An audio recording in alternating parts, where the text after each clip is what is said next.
The funeral of Pope Francis brought together world leaders in a moment of somber reflection.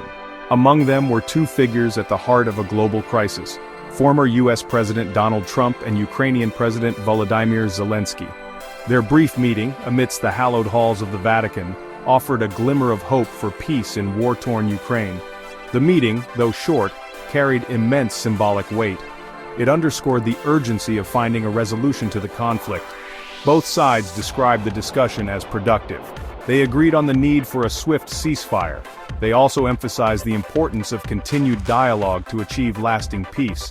The meeting, while not a breakthrough in itself, signaled a willingness to engage in diplomacy. The Vatican, with its history of mediation and peacemaking, provided a fitting backdrop for this encounter. The presence of global leaders, united in grief, may have fostered a more conducive environment for dialogue. Whether this fragile momentum can be sustained remains to be seen. However, the image of these two leaders, locked in conversation, offered a flicker of hope in a time of darkness.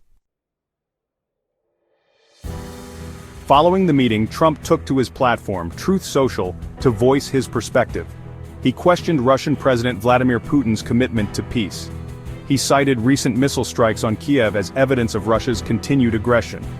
These strikes, the largest since July 2024, resulted in tragic casualties, further escalating tensions. Trump hinted at potential consequences for Russia's actions. He suggested imposing new sanctions, targeting Russia's banking sector. He also raised the possibility of enacting secondary sanctions, which would affect countries doing business with Russia. These statements reflect Trump's characteristically assertive approach to foreign policy. Putin, in turn, remained defiant. He announced Russia's control over the strategically important city of Kursk. This declaration further complicates the conflict, underscoring the challenges of finding a negotiated settlement. The back and forth between these leaders highlights the deep mistrust and animosity that continues to plague the relationship between their countries.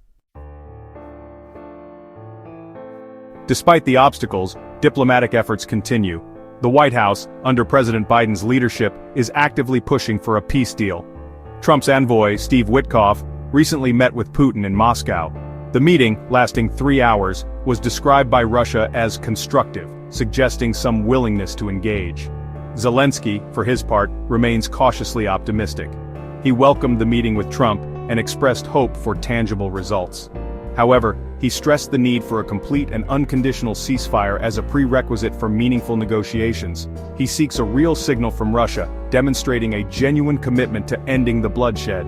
The stakes of these negotiations are incredibly high. The conflict has already resulted in countless casualties and widespread displacement. A failure to reach a peaceful resolution could have devastating consequences for the region and the world. The international community watches anxiously, hoping for a breakthrough that will end the suffering and bring stability to the region. A key sticking point in the peace talks remains the status of Crimea. Russia annexed the peninsula in 2014, a move widely condemned by the international community. A U.S. proposal to recognize Russian control of Crimea in exchange for a ceasefire was swiftly rejected by Zelensky. Zelensky, while acknowledging the difficulty of the situation, believes that Crimea can be returned to Ukrainian control. He emphasizes the importance of maintaining sanctions and economic pressure on Russia. He argues that these measures, rather than military force, offer the best hope of eventually regaining Crimea. The path to peace in Ukraine remains fraught with obstacles. Deep mistrust, conflicting objectives, and the human cost of the conflict continue to cast a long shadow.